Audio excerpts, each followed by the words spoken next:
as a part of either their writing staff, producing, cast, characters.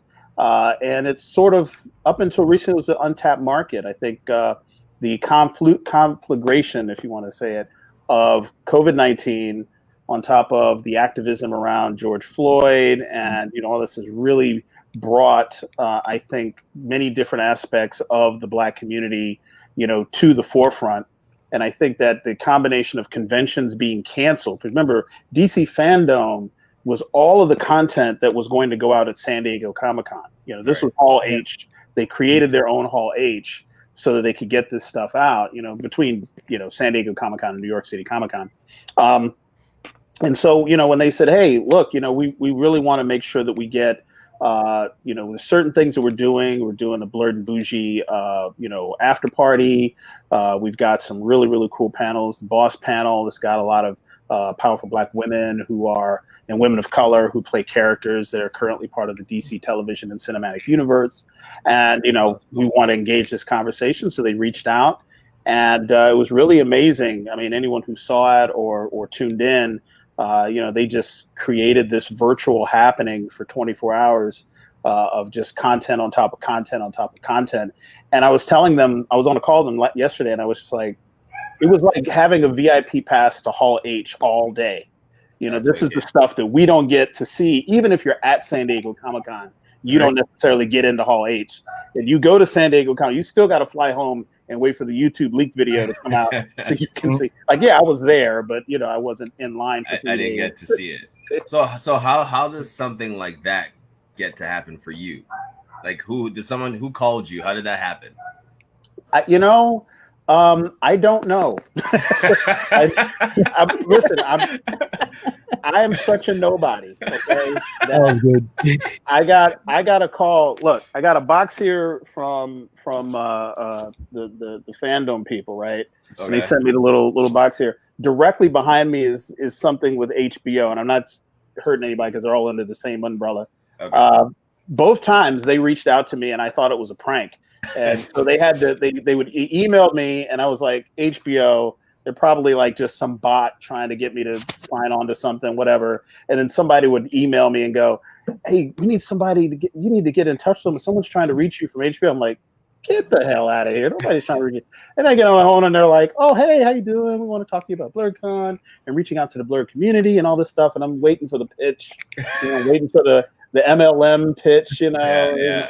This is your downstream is really going to be dope with HBOMax. It's this great, But they called me and basically what they said was, we're not Blerds. The people on the other end of them, they're Black women, and just coincidentally with both of these cases, and they admitted, we're not Blerds, and we don't really have a connection to the community.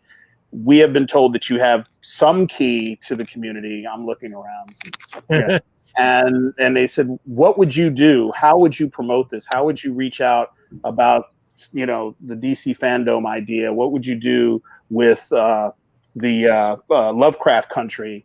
And I just gave them the phone book. I mean, this is the stuff that you and I said, oh, I wish they'd do this. I'm like, I'm going to write it down. And they picked and chose.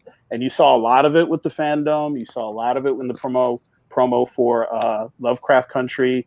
And we've had a real blast. I mean, it's been overwhelming in a lot of ways because I'm just this country boy, and they're but it goes to show that you actually have a voice and that what you're doing is right. Like, you're on the right path if something like that is happening. Well, there's a risk too. You get that call, and you got to have, like, everything's got to be lined up. You can't overpromise. Yeah, you got to be very true to where the community is, not just the Blerd community, but the nerd community, because the Blerd community is a part of the larger geek community, right. And they do move in concert. So I said, look, we're going to talk about things that are going to reach everybody, but if this particular community is somewhere you want to target, then there's going to be a certain way left to right that we're going to go to connect with them. And it's going to be a lot of fun. It's going to be something you guys have never done before. It's going to sound a little crazy, but then it ended up working, So we had a blast. That's wicked. That's awesome. Cool. I like to hear about things like that. Because then it shows us that hopefully one day we'll have someone reach out to us and we'll think it's a prank one day, maybe. Listen, I'm telling you, answer your emails.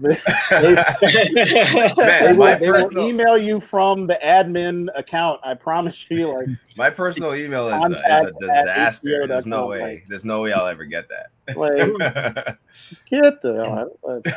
I'm not picking that phone. You know what it is? Once you pick that phone up, when that call comes and you pick up that phone, that means you start getting the call. It's like how the bot works. Yeah. So everyone's like running away from their unknown numbers that are calling their phone. True. Mm-hmm. That's true. And what about you, Ms. Ariadne? Ariadne. I'm sorry. I was trying to think when I said Ms. for a quick second because I knew there was something I was gonna miss in the name. I apologize. I will not make that mistake again. That was the whole thing the first time, right? That when you were on journalist, we had a whole long discussion about because I never pronounce names properly. I remember when we used to work in radio, I always tell people to introduce themselves because I was like, nah, I'm gonna mess with you. I'm 100% going to mess up your name. You say your name. That way we all know from the get-go. Or you get slick and introduce one of your boys to him, like, Johnny. In real life, I do that all the time. Great. That's the perfect trick. It works so well. That is a great trick. So Ariadne, yes. What's your connection to DC FanDome? Well, so for those who don't know, I own a narrative design and consultation firm. Well, co-founder, and we write video games. So we actually had 2 of our games be released at FanDome, and it's Gotham Knights and Suicide Squad. God damn. So I love you. Hey, hold on. Right off the bat. I saw the trailer. Hey, Doc, put him in the green room. He has a 5-minute timeout. I can't wait for both those games. Thank you for creating those games. I can't take any credit for creation or anything. We get hired on for additional writing.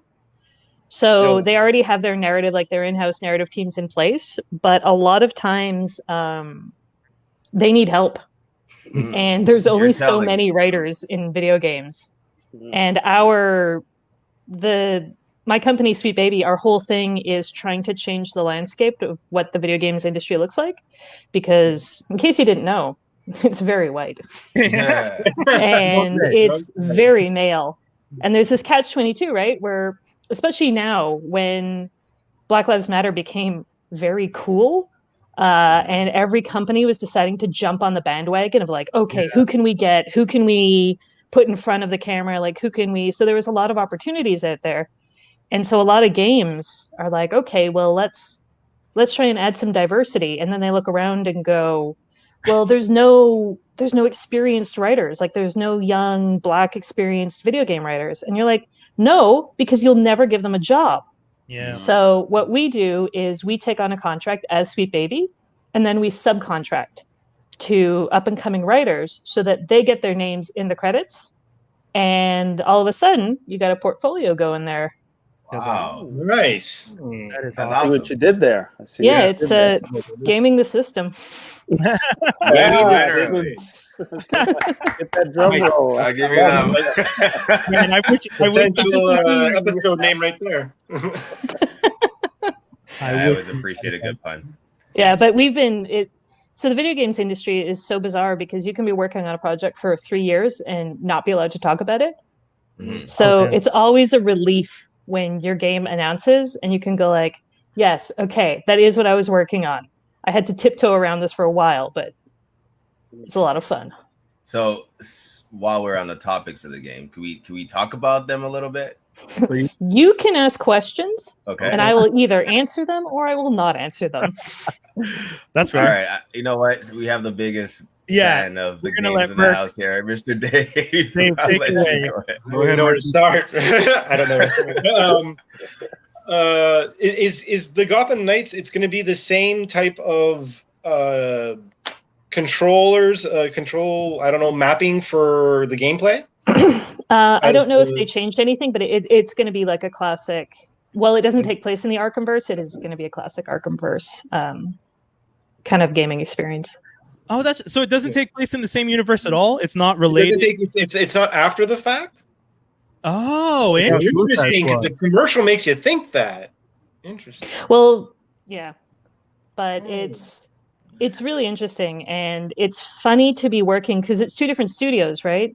Gotham Knights is WB Montreal, yeah, and Suicide Squad is Rocksteady. Yeah, that's true. It's funny to be working on these two games because I would ask questions of one studio about like, hey, do you know if they're doing this on Suicide Squad? And they'd be like, I have no idea. Oh, damn. Like they're just very working on their game. They didn't know anything about the other game. So I was in a weird, unique position of seeing both games and going like, ha ha ha, nice. Oh my God. Okay, so without giving away too much, are there any crossovers that they didn't mean to do, but because you saw what was going on, you're like, oh, it's funny that you guys... No.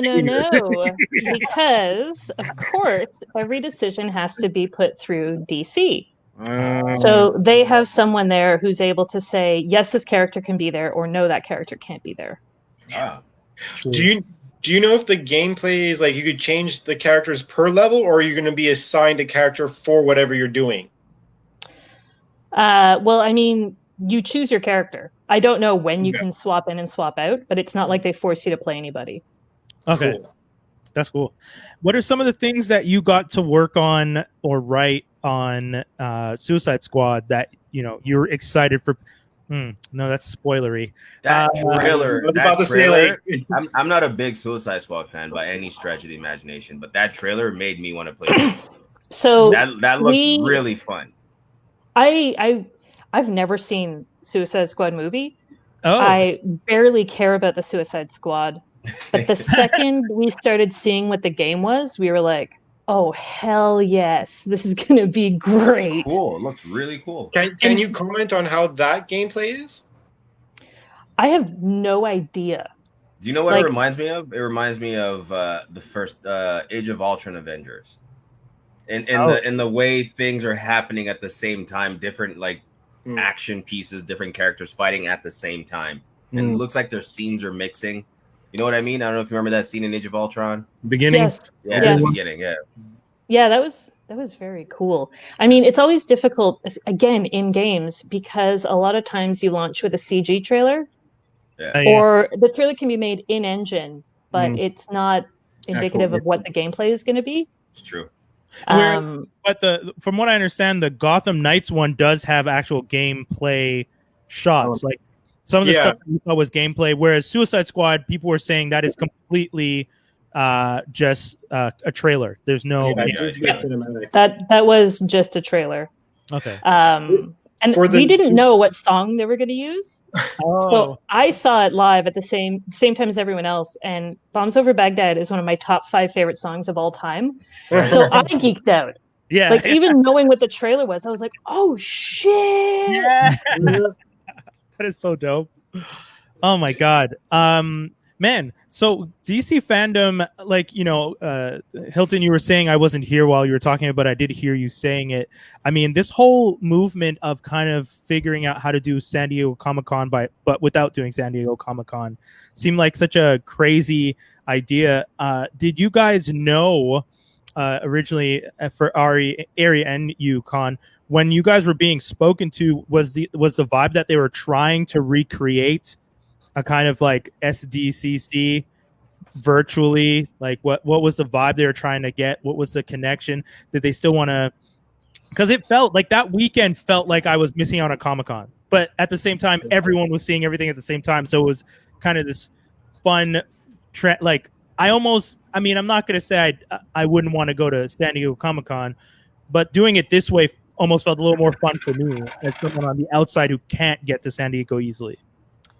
Yeah, I think they tried so hard. I mean, I think they took every effort. And I think Ari would probably agree with me in her communications with Warner Brothers, is that they didn't even want us to say San Diego Comic-Con in context of this. This is such a standalone effort. That's the impression I got. It was never referred to me as kind of like some knockoff, or I mean, it's obviously the causality was there, but they definitely wanted to create something that was unique and something that they could recreate next year this time, not just be a reaction to, and I think next year is going to be even cooler because they didn't have this planned until San Diego canceled. Yeah. So they only had a couple of months to really kind of build this thing out from scratch.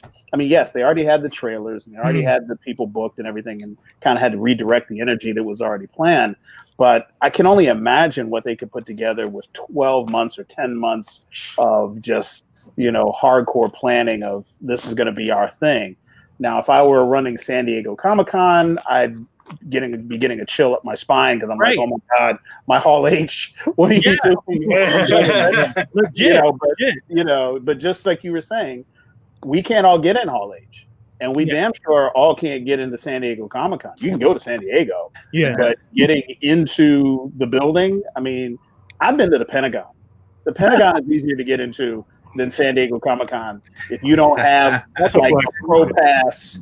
Like they even have badges, and Ari, if you've been, you tell me the truth. They've got a pass that you go in and out with. So you can't even do that old trick. I'm gonna take my pass, get in, I'm gonna hand it my man, and then we're gonna go in there. No, it scans you on the way in, and it scans you on the way out. They track how much time you spend in the hall. Oh wow! Different places you go, the badges are just checked that way. And so it's more and more exclusive. And probably so exclusive now as a physical convention that they're not going to get the same bang for their buck at a San Diego Comic-Con that they will get with a DC FanDome. And I wouldn't be surprised if you saw other brands try to do something like this next year as well, because it really went off well. Well, I was going to say the fact that Marvel didn't do something, or Disney didn't do like a Disney Expo, virtual Disney Expo. Well, they already had D23, no? Yeah, they were able to pull that off before COVID. Yeah, but they do the D23 because they do they do those every couple years. It's not annual, from what I understand. Oh, okay. But I figured that if you can't launch all your major trailers and stuff like that, you would want to do your own type of thing, the way DC realized they needed to do. And that's the thing. I always thought it was really smart. I mean, we've seen it, right?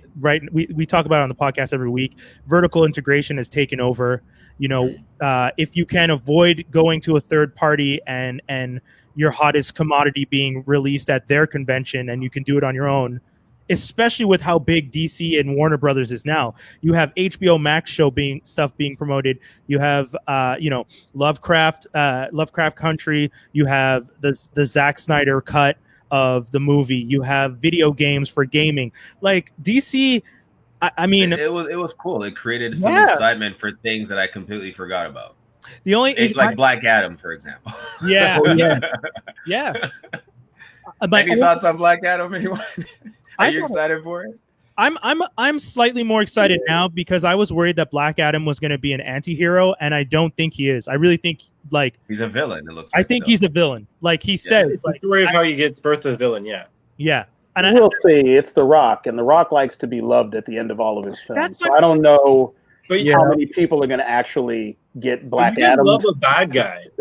That's interesting. You love a bad guy if he's going up against Brainiac or something.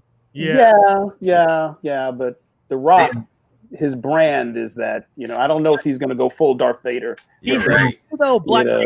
There are things that Black Adam does in the comic books that I've read, and I was just like, I didn't even know you could put this in a comic book for kids. Yeah. No, really, he's destroyed people's bodies. He's there's one comic where he's hovering off the ground next to somebody, and the person looks to him and he's just like, why are you doing that? And he's just like, as if I touch the ground you filthy people walk on.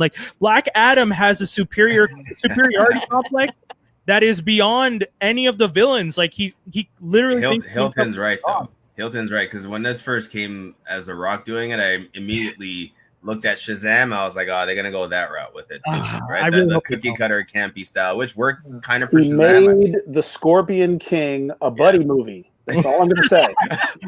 I'm gonna say. It was a buddy movie. It was the Conan that we didn't ask for. And it was Wow. I was like, okay. You didn't ask for it. I want to be pleasantly surprised when this comes out. I do. I'm optimistic. Yeah, That's yeah. me. I think optimism. I think he could pull off the villain though. If they asked him to, I think he could. But he's right about the brand being important. It is important, but don't forget that The Rock was a heel for the longest time in WWE, and that's what made him famous. That's true. Yeah, people know him as a bad guy. Well, that's when he was Raw. He's Somebody doing made that point to me yesterday, and you're absolutely right. But remember, that was when he was The Rock before he was Dwayne Johnson. It was like at his core, like he was just getting established. He didn't have anything to lose. That was all he was in wrestling before he started acting.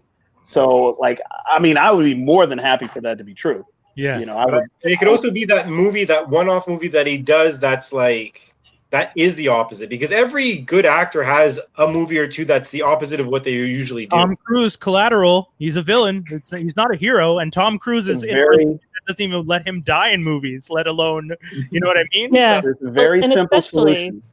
We simply just have a Zack Snyder cut of Black Adam. That's all we got to do. There you go. Bring him in. Sorry, Ari, what were you about to say? I was going to say, like, because Dwayne The Rock Johnson, has transitioned full-time into movie star, at a certain point, someone wants an award. And you're not going to get an award for being, you know, like the goofy guy in Jumanji. That's how Denzel. So you've got to start branching out. That's how Denzel. I agree. You're right. This is, and for someone like The Rock, this is the perfect role to do that. Where it's like, oh, he's playing someone other than himself. Hey man, that's it. Like if he can start to show range, like then you got something cooking. Yo, you know what? You smell what The Rock is cooking. It's your planet. that is such a valid point that the superhero genre is the perfect way to transition yourself out of always being the good guy, because being a villain in those is kind of seen of like, oh well, it's not serious. He's just being a villain in this kind of kids. You know, people still associate those movies with kids films, but then like you're saying the range, like that's dead on. That is dead on. And you think about who's in the Avengers and how many awards they all have. You've got Robert Downey Jr., you've got Scarlett Johansson, like you've got A-list celebrities. And DC, I'm racking my brain here, but I'm like, who they got? Now they do, right? Like, now with James Gunn and all these people coming in on Suicide Squad, Ben and Affleck. But Margot Robbie right now is the most legit like actor in the DC universe. That's true. You know, I just read something today about Ben Affleck being underappreciated and hated, and then you mentioned him just now, and it's true. We always forget about Ben Affleck. We do. No one cares about Ben Affleck. He seems to not care about Ben Affleck. So. I care about Ben Affleck. I did a quick survey online on my IG. I posted up the fandom image that came that showed when the DC films were coming out and when the Marvel films were coming out, and I asked people DC or Marvel. 100% went to Marvel. Not one person out of the 100 people who saw it, 25 people voted. And 25 votes were for Marvel. Not one, guys. Not one for DC. No, DC let us down a lot, and Way they were big the film franchise has been challenged. You know, I always wish that they send an envoy over to the animated movie studio. Dude, I knew you were gonna say that. No, bring one person over. Because I was like, every one of their animated movies are just like, is just so amazing. I love them all, like literally love them all. Here's a test. Did you like Justice League Dark, the last one? Oh yeah. Oh yeah. Dark or Apocalypse War? There's two different ones. Which one are you? The last one was Apocalypse War. Yes. Okay. Well, I mean, listen. The stories are just as dark and as just the well written, and the characters are so true to form. You got the Swamp Thing. You've got Death and Destruction. You've got Etrigan the Demon. You just got all these characters that just get to come together, and them, and you know what to expect from them, and they play themselves to a T. Yeah. I do wish they would give Green Lantern just a little bit of OP. he is getting waxed like Yeah. every move. Waxed. Like Did you- what is the Green Lantern Corps for at this point? Yeah, Right? nothing. Nothing. They even made a mockery of. So did you see the Superman Red Sun one? Yes. So yes. even in that, Green Lantern was a joke. Disrespect. Like all the Green Lanterns facing off against Superman getting washed, just getting slapped about. we need a Owen upgrade. That's what we need. Yeah, that's true. Yeah, the anime we always say is like, how are they not linking those people up with these jobs? Because they're obviously telling their stories correctly every time. Without the reason we're I have the having answer. this what you call it, the Snyder Cut, is that they were going to go with what they were supposed to do, because DC is a dark universe. It is, and they didn't want to embrace that, and so they took the movie, which was Justice League, and then they reshot it and made it into Super Friends. And I'm fine with Super Friends. I love Super Friends. I grew up on Super Friends, but I wanted to see Justice League, and I saw Super Friends, and I wasn't really. That was kind of, and it looks like they're going to show me Justice League, and we'll see what Zack Snyder did with it. But you were going to say, yeah, Ari, you were going to say, oh, just having worked in video games and kind of peripherally in media, the people at the top are so out of touch with what people want that even 5 experts who say, hey, here's some statistics, here's some evidence, at the top they're going to go like, that's not what people want. Why though? People want a sexy Batman who looks too sad. long to get to the top. Oh my god. Okay, you just touched on. Okay, I want to talk about that, by the way. Yeah, I would like to talk about that. It's because it takes them too long to get to the top, and then by the time they get to the top, it's useless. But can we talk? Oh, sorry, Ari. Of course. No, we can move on because we all agree with what I just said, so we don't need to argue. True. It's a much lengthier conversation. Talking from time to time. I was going to say though, we touched on it, and I think we should address the emo bat in the room. Why, like, that trailer looks fun, but at the end of the day, did we need an emo version of Batman who doesn't, and who when he's in Bruce Wayne form looks like I don't know, Nirvana kid who didn't learn how to get dressed?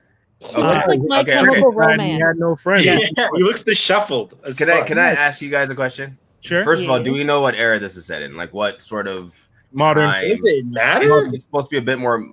It looks modern. It's modern. Homeboys with an iPhone in it. How many kids do you know our age when we were growing up? The reason you can associate it with My Chemical Romance is because it was people were like this.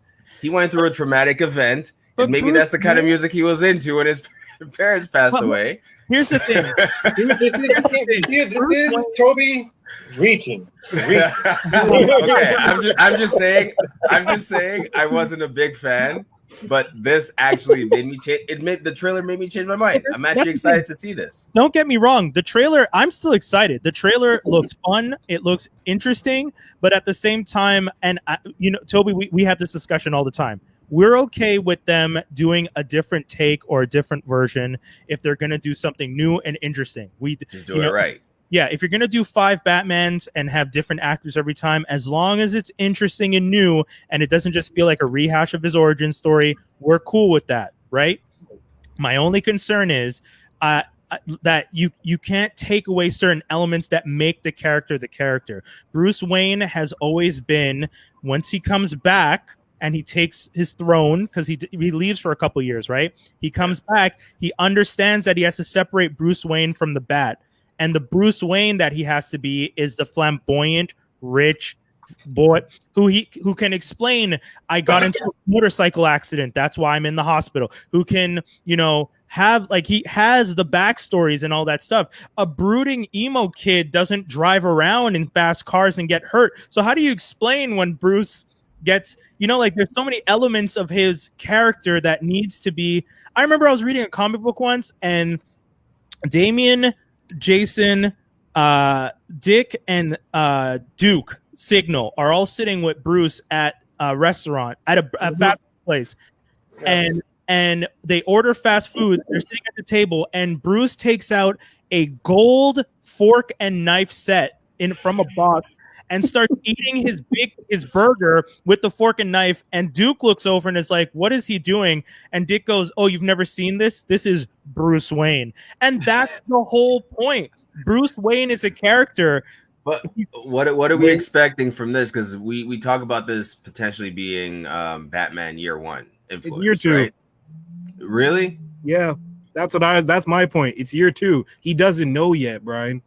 But have we ever seen a version? We haven't seen a version early like that. No. But I don't know, because even in the year 1 we've seen, Bruce Wayne didn't act like an emo kid. yeah. And even in the comic book, he didn't act like an emo But kid. you're saying he's acting like an emo kid based on him riding a motorcycle, taking his helmet off, and looking at people? Like, he hasn't done anything. I think more so the mascara.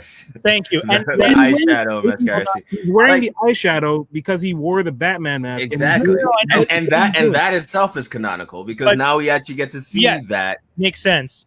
But to Dave's point, Bruce Wayne doesn't ever look disheveled. I'm sorry. That's not how Bruce. Come on. No, I do not know. I'm not accepting that. There's also the concept that we only saw snips. For all you know, we saw those snips of the movie. Like, maybe there's other parts where he looks not like that. Wait, you only seen 3 both times. You see Skinny him and Dave on my side with this one today? I'm with you. No. I'm saying that the only time you see No, hold on, Dave. Tell me, are you on my side? No. No. I'm not on your side. You're wrong. That's great. No, but Dave, I agree with you. Dave and I think are on the same page. I think my concern is that, and I agree with you, we've only seen 3 clips. This is a small trailer. I actually, if I could be honest, I don't want any more trailers. I think if you just gave us this and then release the movie later on, that'd be dope. But we know the marketing machine is going to give us 4 or 5 more trailers in some which way or form, where they're going to probably reveal way too much. I like not seeing Riddler. Toby, you pointed out we got to see Penguin. I didn't even realize that was Penguin at first. No one I'm not did. sure if it is, but yeah. Yeah, as soon as I saw him, I was like, "That's Penguin." Yeah, I didn't realize it was him. But that's the thing for me. This trailer was a snippet, and if you don't give me another trailer and release a movie, and I watch the movie, I'm down. I just think that the Bruce Wayne I'm used to is supposed to be debonair, and he's supposed to be a rich kid who acts rich, and that was always a part of the character to me. It would seem weird to take that away, but. Like you guys said, this is a new movie. This is a new version. If they do it well, I won't complain at the end of the day.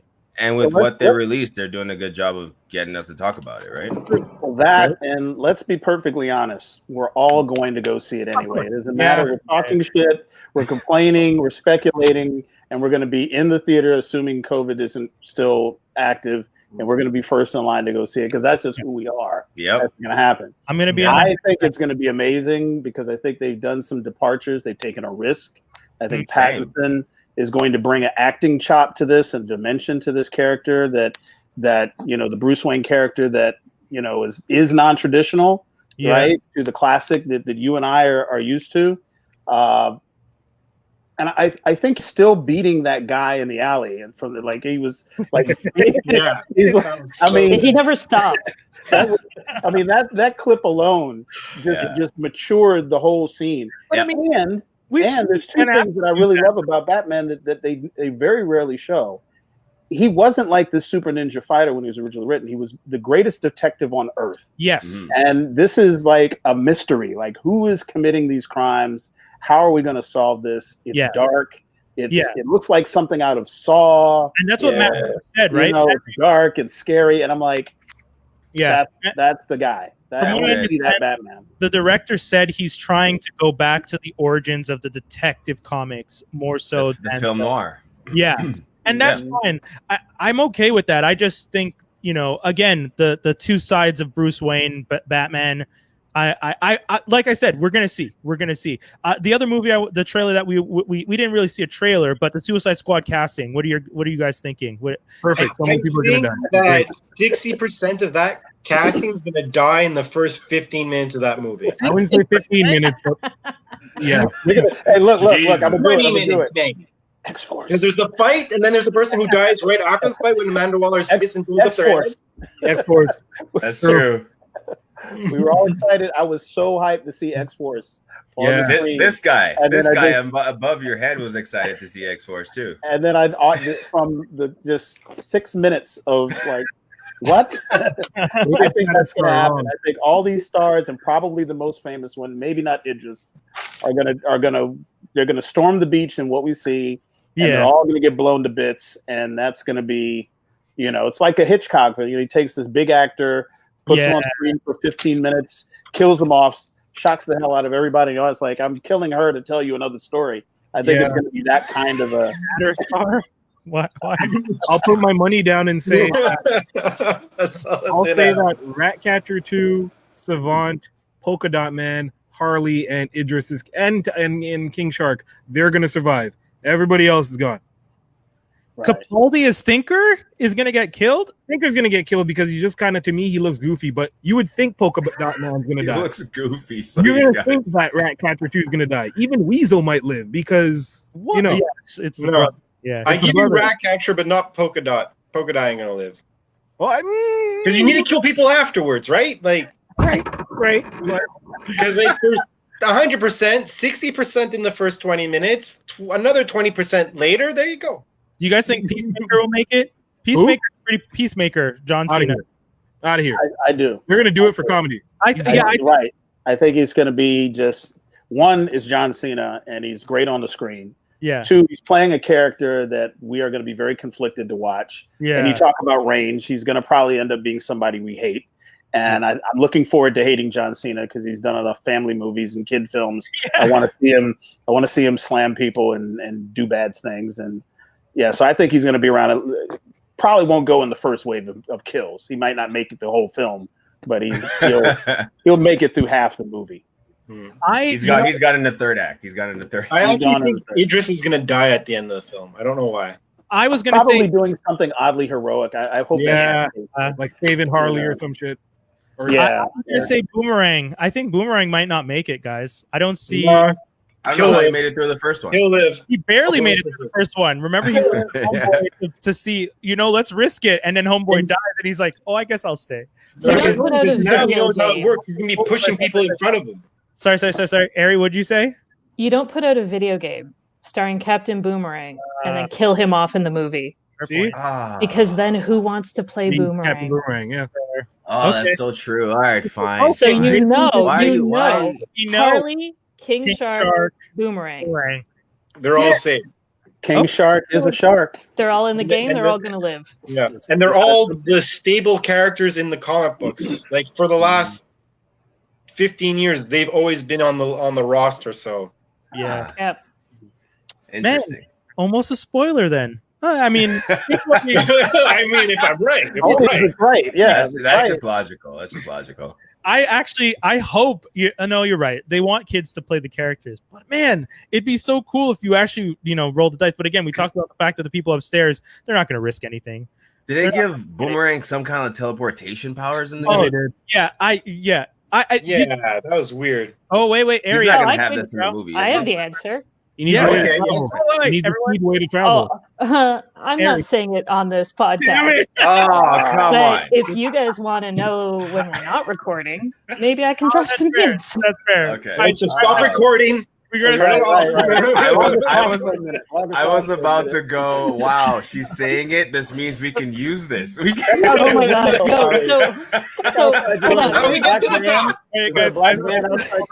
Hold on. Let's really, really quick. When I said that Gotham Knights wasn't part of the Arkhamverse and you all acted surprised, my heart stopped because I went, oh my God, did I just say something that wasn't announced to the public? So while you guys were talking, I had to Google and verify that WB Montreal has in fact said publicly that it is not part of the Arkhamverse. And so I was like, whew, still alive. Okay. You know what's funny about what you just said is I actually wrote it down and was going to ask you afterwards if it was okay that you said that. I literally have it right here. Gotham Knights does not take place in the same universe as Arkham. Yeah, Gotham Knights doesn't. But what about WB Montreal did clarify that. Okay, cool. All right. Well, I'll erase this now. For Boomerang, one of the things that I was hoping was, at first when I saw it, it looked like when he throws the boomerang, he looks like he's linked to the energy or the path that it travels, and it's the same color. Yeah, but I don't know. So, again, when we're off, we can maybe discuss this, because I definitely would like to know. It's just Batgirl for some weird reason. What? She has the bat hook. The grappling hook? Yeah. So many clues. so many things to discuss. I gave you all the clues, Mr. Policeman. I guess that's all the ones we talked about. Oh, Wonder Woman 84. What did you guys think of Wig as Cheetah? Chris? I actually watched it because I wanted to keep that as a nod. I haven't watched it either. But Okay. I grew up, I was going to say this if we were still talking about Batman, but I always thought I loved Batman, but then never liked any of the movies that came out after Batman Returns. And I realized because the Batman that I grew up with was animated series. Yeah. Right? Yeah. So animated series, Justice League Unlimited, like that's my DC universe. And I think that's why I've never liked any of the DC movies because it's such a different vibe. Yeah. 100%. And because I only watched Justice League, I've only seen Cheetah like not as the person. Yeah. I always thought she was black. Yeah. So when I saw the casting, I went, oh, that seems bad. Like, I'm a big Kristen Wiig fan. I think she's very funny, but for a hot second, I was like, uh-oh. Yeah. Interesting. Why are we doing this, gang? Why are we doing this? She was one of those assumed black characters for a lot of us. Yeah. Piccolo, her, Piccolo. When the Piccolo movie comes out, right? We gotta. But yeah, no, that's cool. I saw the trailer. I was a little concerned about Wig. Wig does have range, don't get me wrong. I just hadn't seen her do action. So I was just like, Wig doing action? Okay, I'm down. And then that trailer was just like, okay, I'm definitely down. Because she definitely holds her own.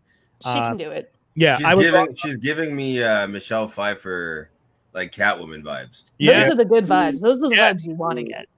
That's like the classic Catwoman right there. So well, I think the most important thing to remember is that she's going to have her character is going to definitely have a little bit more room to go one way or the other because it's obvious she's not the main villain.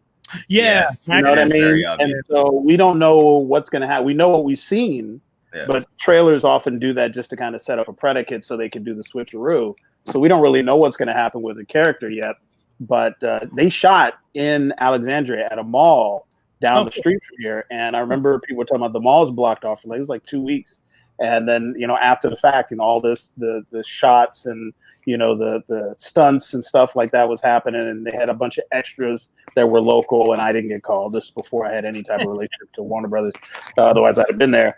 But they did a lot of the shooting on site, which I like, and they brought back my man. What's his name? Steve. Oh, Rogers. Steve Rogers. Yeah. So that's going to be interesting play. So yeah, I'm very interested in how does that happen? Of how someone who died in the 50s, 40s, earlier 40s. No, it was World War I. You're right. Yeah, so 1930. Yeah, it's the guy. He's got the. Well, I'm not spoiling anything. He's got the power to grant wishes. I'm not sure of the exact. He doesn't have an Infinity Stone, but you bring back Lord. Yeah, Lord? Yeah, he's got the power. See, that's why I think is he the main villain because he seems to be linked to her getting the powers, right? Yeah, he seems to be the source through which everyone is getting something that they wanted, but now there's something on the back end that comes along with that, as it always does. What that is, we don't know. And I'm just wondering. I'm just wondering, comic book wise, Max gets, and not a spoiler, this happened years ago, but Wonder Woman and Max's last interaction in the comic book is she snaps his neck because he's controlling Superman.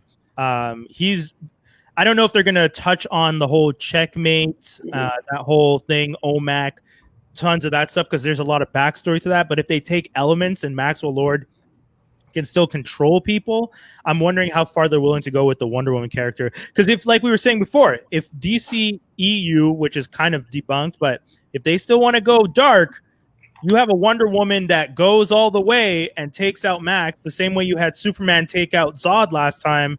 You're staying true to that darker universe. That might bring some of the fans back. They should have stayed there. When Superman did that, I was happy. I was All right. It shows he actually is human now. Yeah. Right? By making that decision. Well, you know the classic line that Wonder Woman said to Batman, said, "This is the reason why I don't have a rogues gallery." Yes. So, you know, that I end my foes. Yo, that I love that. So perfectly put. They need to, if they just gave in and just stopped trying to be Disney, it would just take off. Because that's the thing. At the end of the day, DC can be the movies for adults. An entire generation of kids grew up watching, like Ari was saying, Justice League Unlimited, the Batman. Like we watch all that like softer stuff growing up. And either you're gonna do those stories, like Hilton was saying, if you're gonna do those stories in movies, we're down. If you're not, go dark. We've matured. We're ready for it. We also grew up in a different era where I grew up. I watched RoboCop when I was 8. Yeah, like, those things, the violence, all those things were just. Might I say though, I think that they are based on what I see with the television universe and with the cartoon, animated universe. Yeah. I think that they are trying to kind of take at least a certain amount of that direction, because you have, I mean, if anybody here watched Swamp Thing, that's about as dark as I've ever seen DC go. That was a good show. That was horror. It was supervillain. It was spiritual, mystical. It had everything. It was right out of the comics. I was like, they spared nothing in bringing the Swamp Thing to life. And then obviously, with the TV universe, you saw Titans. I mean, everybody's getting blood and killed and stabbed, and they're not getting those cartoon punches with pow and all this. People are getting pulverized. So they're willing to roll the dice. They have done it. They're willing to do it. I'm just wondering why. I guess on a larger scale, there's always that concern of the rated R not making as much money. But Deadpool proves. But do you think the TV universe that he was just talking about is them testing the waters, though? No. Yeah. Oh. All right. Ari's been hurt before. Never again. That was the quickest no. No. Is there an explanation behind the no? Maybe that's the title. No. No. So Marvel is a tight ship, right? Yeah. Like Marvel, it's the same creative decision makers who are doing it across the board. Yeah. Whether it's TV, whether it's comic books, whether it's movies, whether it's video games. It's the same people making the decisions. DC isn't like that. Yeah. Right? So they have people doing their own things. And the DC franchises on CW, they're silly as hell, but they are watchable. Like those are some watchable. I watch Legends of Tomorrow. Yeah. Like put on a whole season. I'll just sit through it. That's fine. Yeah. And they targeted it.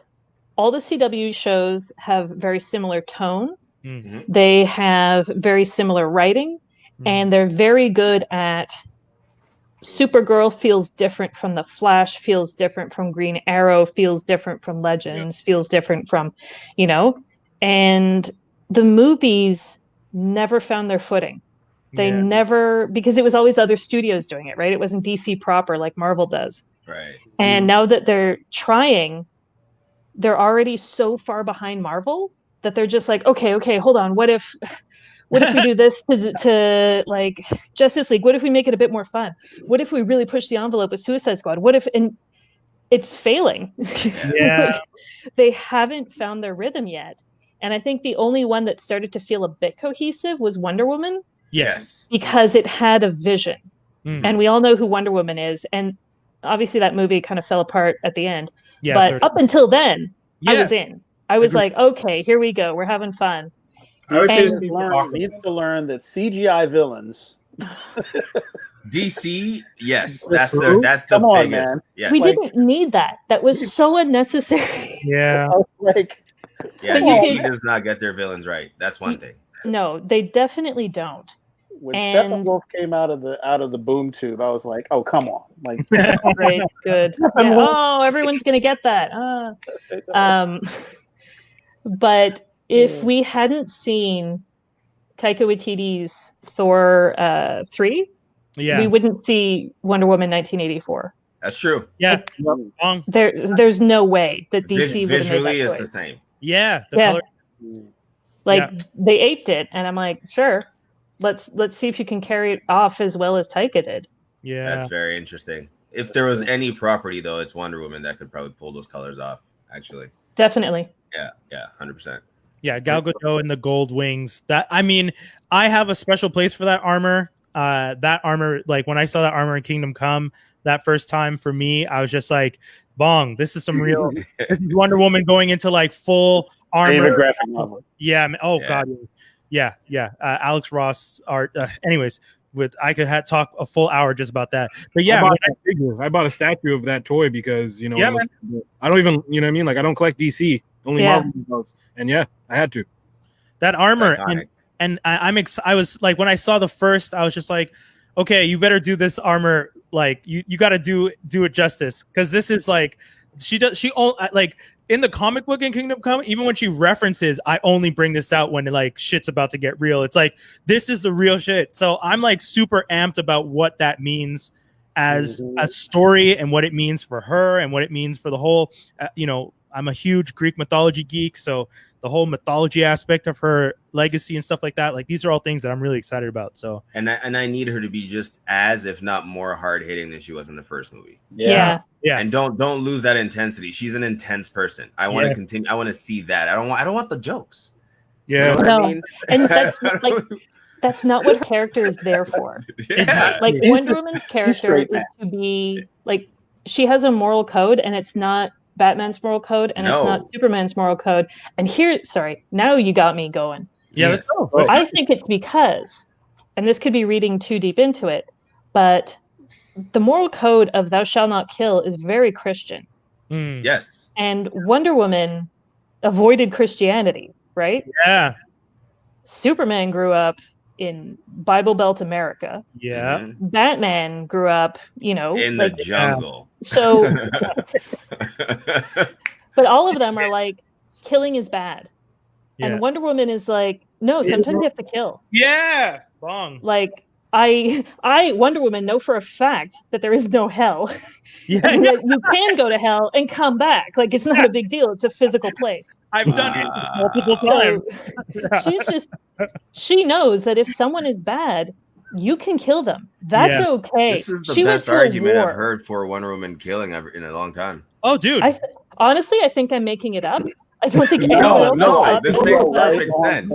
This Makes is perfect sense. probably the best distillation of her character and her place in the DC universe.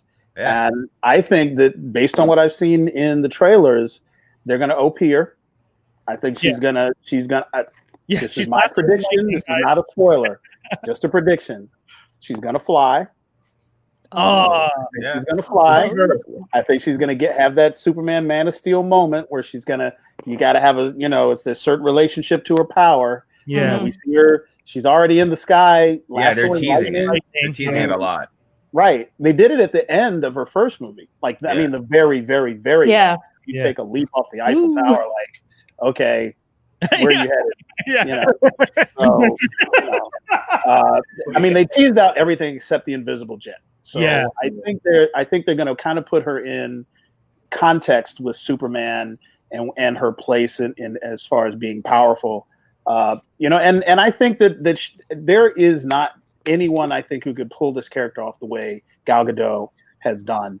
I had my doubts because of Fast and Furious, and she was very, very thin, and I was kind of like, that model-esque look is not going to get it. But she didn't come in like roided up. She has, you can feel the punches, you can feel the physicality, but she's still got. It's the acting.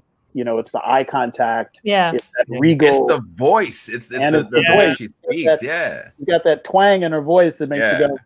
Yeah, you're like she comes from somewhere. I know somewhere. I just don't know. I gotta give it to Gal Gadot because I was one of the first people. I mean, when we did the episode after the trailer dropped, I was the first person to say like she ain't got it, and then I was And then I pedaled that back hard once I saw the movie. I stand firmly and happily corrected because like I said, I'm a huge Wonder Woman fan. So for me, I was just like, Wonder Woman's supposed to look like, who's the MMA fighter? Carla, what's her Ronda name? Rousey? No. Gina Carano. Yes. Yeah. That's who I like when I visualize Wonder Woman. I see the shoulders, I see the build, and I'm like, cool. And then you give me Gal Gadot, and I was just like, okay, Fast and Furious supermodel. But I firmly corrected. I was happy with it. Don't be sleeping on Gal Gadot. She's Israeli. She's in the army. Exactly. Yeah. Army. And the training regimen is online. You can see. That's it. Those are her kicks. She's in that Krav Maga. Like, she knows what's up. I wouldn't go up against Gal Gadot. Like, no. I'm petrified of what Gal Gadot could do to me now. She would like snap something, like break your arm and And honestly, it's almost easier for women. It's not easier for women to bulk up, but it's just like, hey, just start eating for a bit. True. From the model physique, absolutely. Yeah, it's very true. That's it. And I mean, the Israeli accent is close enough to Greek that you're like, sure. Yeah. It's great. You're doing great. Keep it going. Keep going. That what I'm hoping happens here, because I do feel like DC is at some form, just like Ari said, of an inflection point as far as the DCEU, which has kind of fallen behind Marvel in ways. Yeah. And the discrepancy between the two franchises or studios or whatever you want to call them was that, Marvel put the parade before the fireworks. You spent 11 years building out a universe of characters patiently incrementing their way toward Infinity War and just made every step valuable. They didn't rush anything. They fleshed out to the best that anyone could have ever expect. The characters, they tied in their television universe. If you were watching, Agents of S.H.I.E.L.D., it dovetailed in with the storyline and everything. And they allowed themselves to build out a new canon so that, no one could say, well, I read the book and it's going to do this. And they gave us all something to look forward to. Whereas DC was like, you know what? We got 2 movies under our belt. How about we just let's just do this. They have their Infinity War. We'll do ours first. And then so I was sitting there like, okay, they should have had Aquaman movie come out before. They should have had Flash movie come out before. And I think that they're going to try and maybe take that approach to whatever this next destination is. Multiverse. They want to be able to tell individual stories and not have them linked anymore. Exactly. And DC has the number one narrative reason to do anything in any of these big universes, and it's the multiverse. Yeah. You can do anything because of the multiverse. Yeah. And I always loved on the CW show, Supergirl takes place on Earth 32, not Earth 1. Yeah. And you can get away with that. And DC fans understand that. Yeah. And the ones who don't understand that, okay, I'm not going to gatekeep. I shouldn't have started that sentence. They can learn. What are you doing at this theater anyway if you don't understand? You need to it's just DC's entire universe and comics was always based on multiverse. They had their gold, their silver era. That was always the thing. And they realized at one point it was a little too much. So they did the in Crisis on Infinite Earth. But then they realized they didn't want to do that. So they broke it apart again. Then they did Convergence. They go back and forth, but that's their way Flashpoint. Dude, they play with it. Yeah, they completely fell apart chasing someone else's dream. You know what I mean?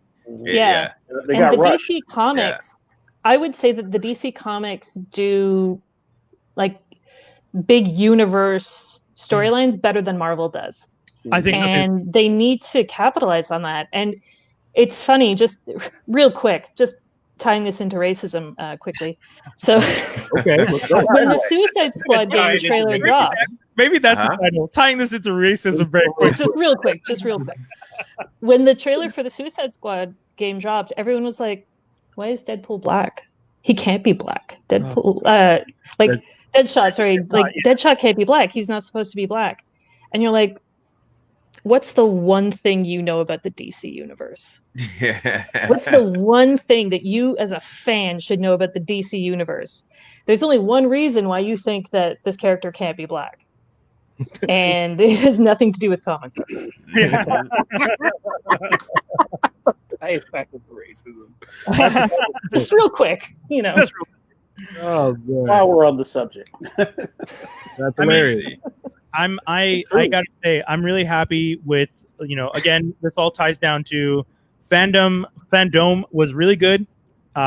You guys both on your fronts for the things that I know you were involved with. I was really excited, and I it's super cool that we got to talk with both of you about all that stuff, because I think that it's fun to be a geek and know people who are connecting and geeking out with stuff, and I definitely want you guys to just come on and talk to us about this stuff more often. Yeah, always.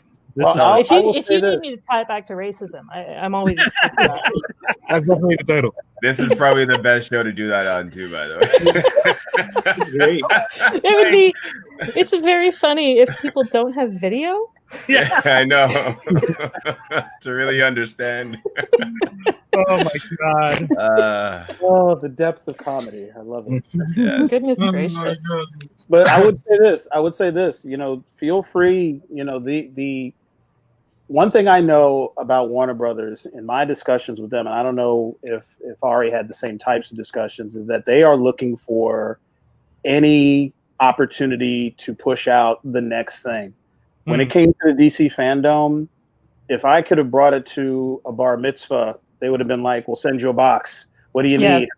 They really are energetic about getting the grassroots community excited about their properties, because they know that the fans are who everyone follows. Even the muggles go see the movies because they're dating or they're related to one of us nerds. That's true. That's why they're in line on opening night at 11:30, sitting in the. That was great. I'll go alone though. Don't threaten me with a good time. True. Yeah. When I went to see Fellowship of the Ring in theaters, I was sitting next to what was obviously a boyfriend-girlfriend, and the boyfriend was just in awe. But also, that was like a 3-hour movie. It was something crazy. I saw it on Christmas. And I could see the girlfriend being like she was just not into it. And then the movie ends, and out loud she went, "What? Well, I hope they make a sequel." Oh no! Were you sitting next to me? Where do you live? That sounds like my date. I'm like, wait a minute, you can't end this with them running off. And it was so good because years. it's like, yeah, that's great. That is great. If you haven't read the books, if you don't know anything about this universe, that was the weirdest movie in the world. She was right to be confused. Wait, which movie again? Fellowship. It was Fellowship of the Ring. Yeah. It was weird. They obviously had no communication as a couple though, because oh no, if I was with someone, they would know at least the bare minimum of that. No. Yeah, I would be like, you read hey, the package. I sent the package. Yeah, because I'm guilty of that back in the day. My exes are probably always just they see movies like that and they're just like, "Oh, I'm so happy I'm not with him anymore." Because I was always just like, "Okay, I just need to explain 20 little things to you before we see this one superhero movie." I've gotten better at that. I only do 5 now. I don't just the 5 main points. This villain, this person, and their buddies, and they fight. That's it. That's all you need to know. My partner is a fellow geek, so the only thing I'll say to my partner is just I would recommend watching this and this, and she's just like, cool, and then she just goes off and watches it when she's ready, and then we'll be like, okay, let's go see the movie, and I'm like, that's cool. So much easier, so much. Can I say that I am the only nerd in my family? So when I try to drag my parents, who are on borderline elderly, into the DC or Marvel universe, they need their own movie because they have no idea what's going on. I try to tell them that you have to watch these movies and you have to watch them in a certain sequence. Yeah, the order helps. Let me tell you something. Infinity War. My father called me 11 o'clock at night and he was like, "What the hell just happened?" He was like, "It looked like everyone lost." Yeah. I'm like, "No, Dad, look, they're losing so they can win some way in this next movie," and and they just, they just comedy show, because they're muggles and they don't get it, That's great. So. The everyday struggle of a muggle, huh? Oh my God. Everyday struggle of a muggle. I I like I gotta put that on the shirt. That's a t-shirt. That is a t-shirt. Yo, So yeah. it's just like Infinity War when everybody was cussing and crying. You know, I know I was. Oh, I cursed dude. right next to a 12-year-old in Infinity War. Yeah. I apologize and everything. I was like, I don't think I spoke for the last like 10 minutes of Infinity War. weeping will do that to you. Yeah. Open weeping. We'll do that. Wow. You know, when you don't even have the chuckle that goes along with crying anymore. You just It was fall shock. in your lap. It was legit. It was I had no words. I Yeah. had none. I was like, wow, they really did this. But and that was the thing. I was excited that they did it because I was just like, wow, Marvel's really going for it. And then but then the conversation just immediately turned into like, well, we know they're all next? coming back. Like Yeah. That was the only thing that sucked. I We remember know how this ends. yeah, true. I know, I In think some ways. yeah. I think my favorite thing was when I heard kids, like some parents, like were complaining, like, I brought my child to this. He's been crying for 3 days. And I'm like, but buddy, like, I mean, Here's some comic books that explains what happens next. We try to explain death to your children. Crazy. You know what though? You're not wrong. Like if ever you're gonna try and explain death to a kid, using a movie like that, it's but not really. Because no, then that's they a come terrible back. movie. Go ahead. If they just go across the galaxy and collect stones, they can bring back grandpa. Like that's not how life works. Hey man, bad parenting 101 there, Doc. Dragon Ball, Man, jeez. Infinity Stones. Either one, you could bring back anybody you want, kiddo. You're 12 years old. You're old enough to explore the world by yourself with a Pikachu and try and find the Dragon Balls in the stone. Go ahead. Man, I wish Dragon Balls existed. Don't forget to take your little brother with you to Morag. Yeah. That's great. Oh my god. Ooh, inside nerd joke. Look at that. Yes. Deep. What deep is it? Oh my god. Great. Guys, you know what? I think we're gonna skip over the view the right thing, but we are gonna jump to geek news because then we can just talk all this stuff with you guys.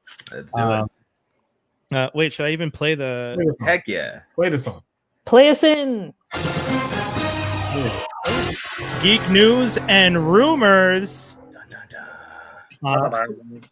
Well, first off, do you guys have any geek news and rumors or anything that you've heard recently that you'd want to share with the public?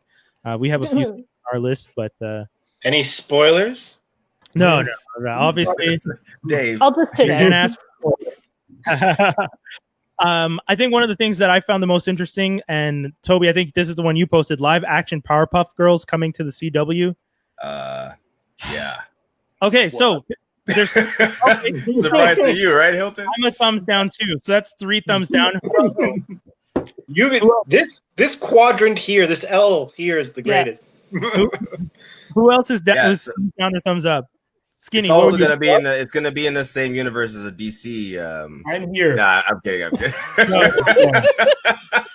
Not committing. You're gonna wait and see how it plays out. I'm middle ground because I know that they can't do one of my favorite villains from the show already.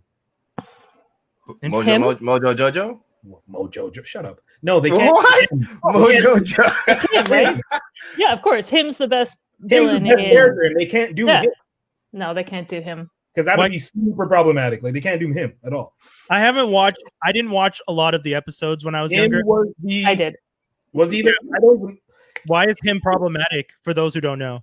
Him was He's he crossed. Okay. He was him was him. You gotta look him up. he was him. Do we want to put in a disclaimer to anyone who might be offended by what we're about to explain? Because I feel no, it's not even. Don't worry, gang. Yeah, I'm gay. I can handle this one. Yeah. There's no offense. It's actually what the character is. He's a cross-dressing devil. Yes. Yeah, he's all powerful. Yeah. And he's presented very effeminately. He wears lipstick. He has high-heeled shoes. He has like Rocky Horror Picture Show. Yeah. Oh, cool. But he's like he's bad.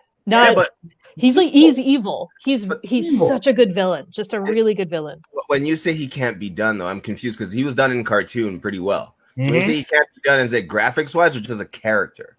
Because this is live action now. Yeah. So you're gonna have to have a man or someone dress up like this, and like the voice too, man. Just oh my god, do some googling, gang. Okay. I like the fact that you guys like this. It's just funny because it's been a while, so I'm like trying. I can't really. Every time they introduced him, they would be like, "Oh, the diabolical him," and it would be like, "Oh, it's so chilling." It was great. Yeah. Him was, He was fantastic. Interesting. Was it? I just saw pictures. Was it something that a- they got away with back then? Like it was just like no one's gonna care because it's the. It was a cartoon. We didn't think about it. The show, they can't do the mayor being super perverted with the no face nurse. Oh my god, yeah. They can't do Gang Green Gang. They can't do a lot. Like they can do Mojo Jojo though. who cares? CGI. Not nothing with Mojo. I just researched the picture. Bringing his name up in this house. We got to rewind because I don't think anyone heard anything on that. I heard that. But no disrespecting Mojo. See, some of the people are watching live, and they said Mojo Jojo was incredible. So there you go. We're not taking anything away from him. Mojo Jojo is for the surface fan. If you really watched, you know him. Hey, you know what? That's one fandom I'm not going to be angry about. You can have your Powerpuff. Dexter's Laboratory, Johnny Bravo. That was my shit. So Okay, but I'm gonna my usual complaint when it comes to the CW stuff, as you guys know, I'm not cool with Greg Berlanti being this all-seeing master of creation. That's my thing. I said it with Lorne Michael on NBC for the late night stuff. I say it with Greg Berlanti on the CW. I'm not cool with a network putting all their eggs in one basket. I always think it's problematic in the end because if anything happens, and unfortunately stuff has happened in the entertainment industry where one name can take down, I just don't like it. Also, at the end of the day, I know that people are working, like there's multiple different creators and executives working with Greg Berlanti, so it's not only his vision. And I get that. I just don't like that his finger is in every pot. I want more diversity when it comes to that stuff. I want different. Doesn't he have the same sort of Kevin Feige like role though? No, that's the thing, because Kevin Feige is trying to keep all the elements together in one universe. Berlanti is literally just a producer who's just producing a show. The shows aren't necessarily all connected. I see. And the same thing with Lorne, and like I think the best example has always been for me, Lorne Michael. I don't like the fact that Lorne Michael runs 6 out of 7 nights on NBC. I think you have one voice and one vision, and if you know, I mean, Tobi, you and I we listen to podcasts all the time. Anyone who's from SNL talks about the iron fist of Lorne Michael, not necessarily in a negative way, but Lorne Michael is very specific in how he wants things presented, and he has a really strong hold on the shows that he does. And the fact that the Tonight Show and the Late Show with Seth and Saturday Night Live and all that stuff is just his vision as a producer. And then you also see how he keeps his finger in the pot when people leave the SNL. He was like an executive producer on Portlandia. He's an executive producer on this Chase show over here. He's a producer on that. I find like those guys who are just always it's a pyramid scheme from the top. Everything they work, everything makes money. That's what it feels like. Thank you. That's the best. It is. I get it. It's the nature of the business, right? Yeah. At the end of the day, the like Lorne is getting the 10% from the 10% from the 10%. Berlanti's getting the 10% from the 10% from the 10%. I'm just hoping that someone else and enough other people. Chuck Lorre was doing it too. I'm hoping there's enough people also getting the other 10%. You know what I mean? It looks to me though. That's all I'm saying. It looks to me though that sentiment obviously has been going on for years, but lately, I even as a casual, I'm not gonna say I'm like in the industry as much as I would like to be. It seems like some kind of change is happening on some level in a lot of places when it comes to making those kinds of decisions. And like just seeing the kind of people who are in the like Powerpuff Girls probably would have never became a thing if Diablo Cody didn't fight for it. And who would have listened to Diablo Cody before, right? Okay. So. It seems like there is some kind of change happening. Now, are these the shows that we want? But I know one of the other things is when I say that purely from a perspective of I don't like when one person has their thumb on the scale. I get it. But It's a matter of principle. Yeah, exactly. At the end of the day, Greg Berlanti is actively pulling in people to work on stories that I don't think other people would have given those same people chances before. Because Greg Berlanti himself, LGBTQ producer who got in and was just like, I want, this person working with me. I want Black Lightning to be a thing. So I'm going to pull a Kill and this person in. I want this show to be a thing. Skinny. But, and I respect that. It's just also at the same time, I'm hoping that the networks realize don't always only go to your Greg Berlanti. Right. You can also go to these other people and make other people at the same level who could probably make the same or even better decisions than he's making. Yeah. But that's the thing, same kind of opportunity. Yeah. Ari and Dave were saying it before. It takes forever for stuff to get to the top. If Greg Berlanti has the ear and is able to get that stuff through the gatekeepers, I'm for it. It's like Hilton said, at the end of the day, for me, it's just a matter of principle of I don't like one person being the voice. That's my stake in it. I'm trying to look up the other geek news. This one, 2 Netflix things, or 3 shows that got canceled. I Am Not Okay With This, and The Society got canceled, and Altered Carbon just got announced to be canceled right before we started the show. Yep. So let's touch on Altered Carbon first. Okay, season 1 not was... a COVID-related cancellation, by the way. That was definitely not. Season 1 was honestly perfect to me. Very well done. It explained it, everything from top to bottom. You knew what was going on. The action was incredible. The acting from, I always blank on his name the moment I'm about to say, Joel Kinnaman, was incredible as the character. Now, the second season felt disjointed. It felt forced. Yeah, disjointed. I didn't finish it. I stopped watching because I didn't. I stopped halfway through. And agreed. So I don't know. Unfortunately, they shot themselves and they come back too soon. I don't know if they necessarily. And I love this guy. I love Falcon, but I'm not sure they picked the right person for this lead role. I know it felt like a diversity hire. Not just that. It's that God bless Anthony Mackie. Yeah, great. I love him as Falcon. He's a great casting job for that. But he's Anthony Mackie in every role. He's not. He's a character actor, and so I'm watching Falcon in Altered Carbon. That's what I was watching, and I was fine. I was fine with that. I was not enchanted with it like I was in season 1. Right. I felt like season 1 strange. Yeah, I felt like there was a certain aspect of him being lost, and because he was lost, his exploration drew the audience into the story because we wanted to find out too who you are, right? Yeah, right. But Mackie comes in season 2 and he kind of already knows stuff and he's familiar with the terrain and everyone's familiar with him and he's kind of stepping into this role and he doesn't have like the same vulnerability that, it just didn't quite own it for me. I mean, the first one was the Blade Runner that we deserved, but didn't get. I mean, that's a whole other thing. But I'm not hurt that they canceled it. If they're not going to do it right, if it's not going to be at least as good as the second one, if it was going to take another step down, like from the first to the second, then I'm not interested. So I was not hurt at all. I do wish that they would get off their butts and get, Falcon and Winter Soldier on my screen. I don't know what's holding that up. They weren't able to go back into production because of issues in was it the Czech Republic that they were filming the last? Because supposedly everything was done on this end.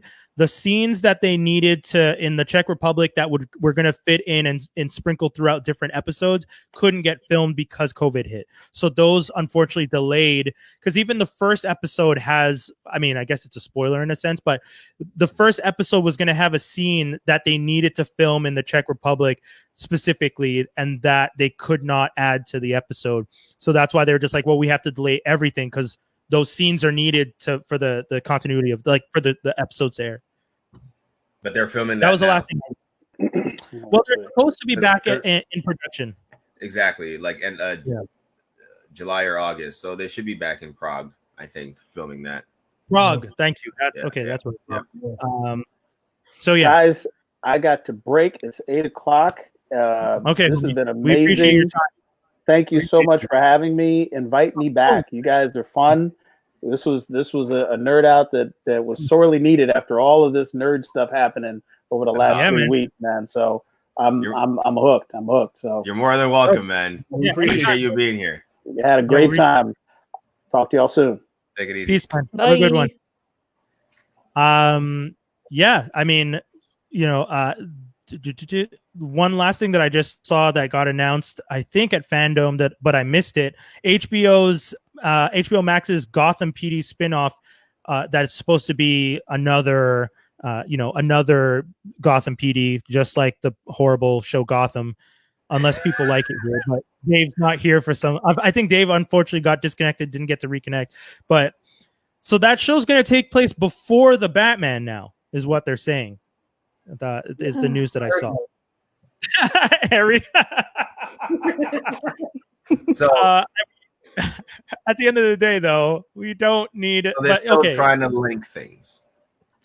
Yeah, see, that's the thing. That's the thing that I find weird about what they're doing over at DC. It's the idea that so I don't know if you guys, I know you guys know that I like to keep abreast of the kind of crazy, weird behind the scenes stuff that happens on a lot of this stuff.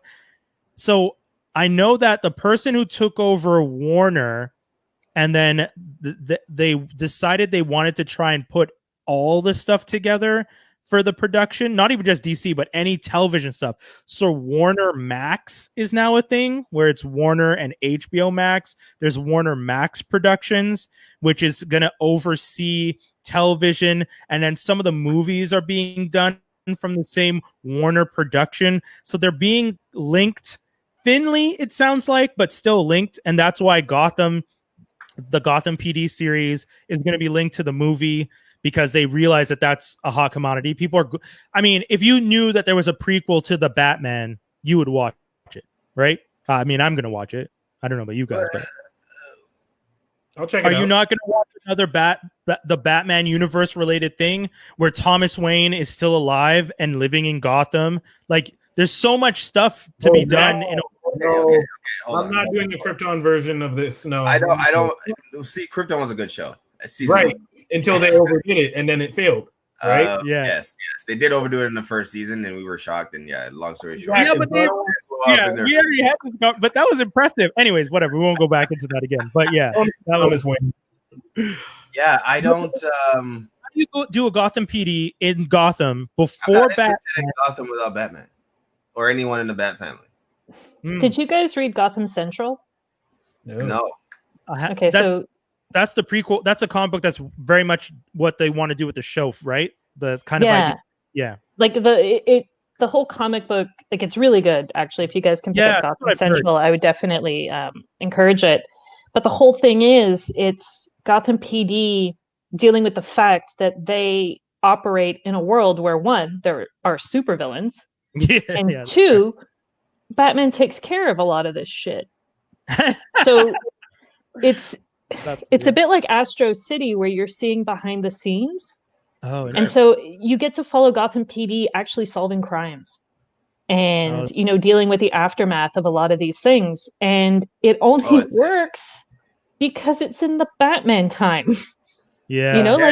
Like watching, you could just take NYPD Blue, change it to Gotham Blue, same show, right? Because as far as I know, or as far as any of us know, until Batman became a thing, Gotham was just a high-crime urban center. Thank you. It's just a police procedural at that point. Yeah. So let me actually also. The series was supposed to be, and the fans saw Edward E. Nigma working there and said, "Well, we want the Riddler. Make him the Riddler." And understood. But then why, if you're gonna bring it back now? Yeah. Why go pre-Batman? Just because you want to tie it in some way, there's no need. You might as well just have your own show and not be tied in any way, and just have free reigns. I just don't see the benefit. It's gonna be another canceled show. We're gonna talk about it in 2 years. Yeah, because they already tried doing the mob thing with Falcone and Fish Mooney and all that, and then that right. I really do think that's what the show was trying to be, and they weren't good. Like Penguin was an umbrella boy. That's cool. Edward Enigma worked for Gotham PD. Little Easter eggs, probably. Yeah, and that's what it was. But then the fans kept pushing and pushing and being like, "Well," because the fans aren't interested in Gotham without Batman. It's that simple. It's that simple. It truly proves that it was a flawed premise. Yeah, okay, that's fair. Yeah. I mean, at the end of the day, I'm the kid who likes police procedurals. Like, yes, I know. You're Dick Clark here. If Dick Clark could be a black guy in his house. You love his shows. I never understood it. Dick Wolf, you mean? But yeah, sorry, same person, right? I think. Totally same person. Yeah, Dick Clark, Dick Wolf, same guy. But that's the thing. It's true. I am a sucker for a good procedural. I'm actually rewatching Law and Order from season 1 right now. I'm up to season 5. Who does that? There's 20 seasons. Yeah, that's wild. Yeah, there's 20 seasons. 400. Say what, man? Sorry, Skate, I said with SVU 20 years. So why would you even go back to like? I don't like SVU. What? He has a preference. When I say he loves Dick Wolf shows, he loves like SVU. Don't get me wrong, SVU is a good show. Wait, what was the one that got canceled? Was it Criminal Intent that got canceled? Oh, I love Criminal Intent. Criminal Intent was their take on Sherlock Holmes. I don't know if you guys know that. But Vincent D'Onofrio's character.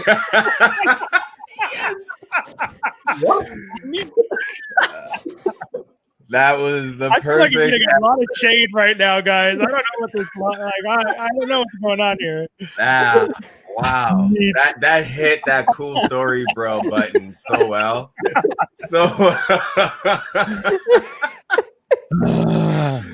I'm sorry. No, it's fair. That's the whole point. I'm here to be razzed. You can razz me, and if you guys, that's fair. I get it. Dude, that was so good. One of the other things that they announced at FanDome that we didn't talk about is Jason Todd from Titans is going to become Red Hood. Too soon. Stupid. Bad. So you think it's too soon? What? Why? No. Yeah. No. Well, it's not too soon. Okay, you think it's too soon in the show, but in the universe, it's not too soon. It's actually a little late. Well, he's not going to die. They're not going to kill Jason Todd and Joker, and then he disappears for 20 years, right? No. But he needs more of a reason to be Red Hood. Like, you're not going to just be like, fuck you, Batman, and leave. Like, no. Yeah. But he's already having those sort of conflicts. When I say it's a little too late, what I mean by that is that, like, with the story they brought in, it's a little too late to go the Red Hood direction. Also, how are you going to do Red Hood and Scarecrow when you have Blackfire coming? Like, what are you doing? Yeah, I think for Titans, it's a big swing for them to try and do this much. Last season of not overwhelming fans by doing they peppered the stories across, right? Mm-hmm. Deathstroke was a main plot, and that was it, right? Like, we got that and we were okay with that. I think trying to throw in Red Hood combined with Black Star combined with all these other things, it might get the effect of Krypton syndrome. Which is, did they confirm 100% that Red Hood would happen, or that the storyline would be there? Because that could just mean that he dies at Red Hood. They confirmed that DC FanDome confirms Jason Todd will become Red Hood in Titan season 3. Probably at the end of season 3, but season 3. I mean, we already saw the brainwashing. Like, they're switching it up, right? It's not Joker this time. Deathstroke took him. He doesn't die. He got brainwashed, and they're gonna play on that stuff. It's literally Teen Titans. Yeah, they planted. They planted the seeds. It's there, so it makes sense. That's why, like, I agree with Toby. It makes sense in this universe with the seeds they planted. You're gonna want to do that as soon as possible. We're not gonna play out the Jason Todd card 3 seasons later. Sorry, I said Teen Titans, but I meant Young Justice. Sorry. Yeah. Can we have him kill Ravager because she sucks? Why? I like her. This version or the character in general? The version, the costume, the everything. Get her out of here. That's fair. Yeah, this version isn't the best version of the character. I do love the character, though. I think she's one of the better characters in DC. But yeah, I could see that. Yeah. What else did I have on the docket here? I had one thing that you guys didn't react to at all when I showed you, but like nobody's gonna react to Lockheed in New Mutants. Nobody. Oh yeah. I know. Okay, there you go. There's a reaction. I wasn't up and everybody just silenced me. It was bad. It's because of what we're not excited about it anymore. Yeah. I'm not you actually want to know what the real news is? It's actually hitting theaters tomorrow, and so far nothing has stopped it. Oh, Tenet's out too. Yeah. Tenet's out. I like. I'll just skip over my purple dragon. I didn't try to. He's walking away. I was getting the action figure. Is that why you're? Is that why you're wearing the purple shirt? Was that for Lockheed today? Yeah, that's from a girl. Love it. Love it. That's great.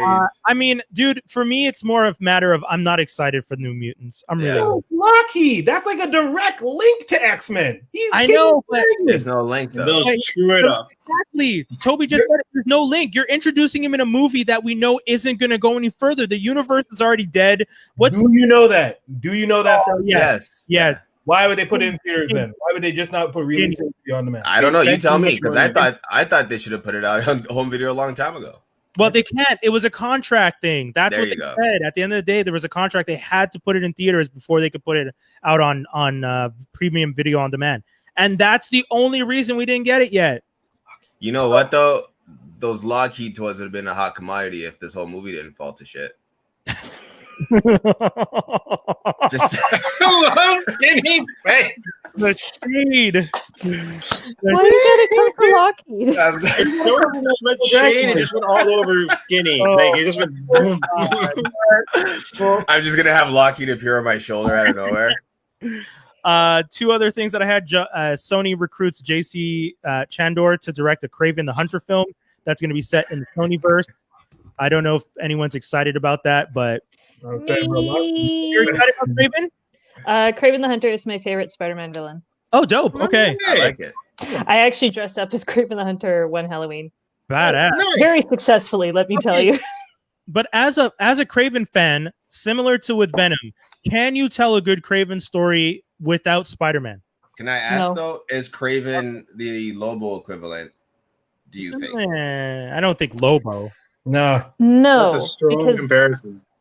Yeah, that's Lobo's. I mean, one space. Yeah, outside of the space, just in terms of character. Superpowered, not superpowered. Doesn't Kraven take a serum?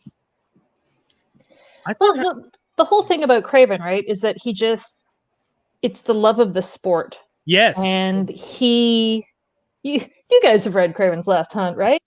No, not yet. But you know, we should make a list based on all the things you've told us to read. I'm going to add that as a banner for people. So, okay, I'm going to spoil it. I'm sorry. This comic's like 30 years old. We love that. So in The Last Hunt, Kraven believes that he has finally killed Spider-Man. Oh. And he actually is like, well, what now? Well, there is this Spider-Man costume. I guess I'll put it on and just be Spider-Man for a bit. Oh, is this Superior Spider-Man? No. No. So he just he's Spider-Man for a bit, but he can't do it the way Peter Parker did. And so Kraven, okay, this is going to be dark. No, it's great. Kraven realizes that there's nothing else for him to do in this life. He vanquished his most difficult foe and realized that there's nothing left for him. And he just kills himself. What? Oh, no, we're cutting out. Oh, bye, gang. Sorry. Sorry, guys. I'm curious, how does he do that? He shoots himself, I think. Get the comic book. Yeah, man. I'm too lazy. I'm not gonna. You just did the best part. I'm not gonna read all the way to the end. Later on, his son comes back, and it's like Kraven's son, and he wants revenge on Spider-Man because he thinks it's his fault that Daddy. Yeah. I have that comic actually. You didn't even write a note. What a jerk. Yeah, man. That's I'm gonna tell nobody. It's Kraven. Yeah, but Kraven's a complicated character. He's got a strict set of rules, strict set of morals, and he's a generally he would be lawful evil. Sorry, guys. On my end, I really cut out when you started explaining what Kraven, right when you started saying that Kraven can't do the mantle. Yeah, so Craven retires to Boca Raton, Florida, and lives happily ever after.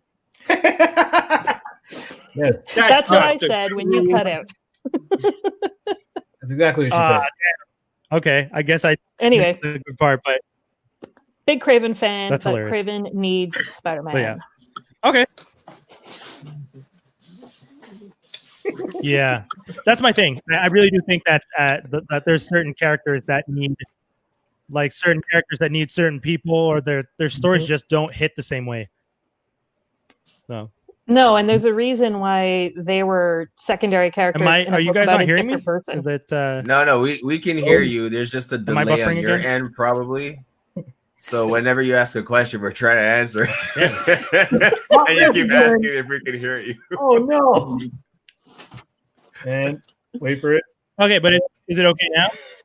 It's fine. It's fine. You just have maybe a second or two delay. In 3, 2, 1, and Okay, he's not. It didn't work. Didn't work.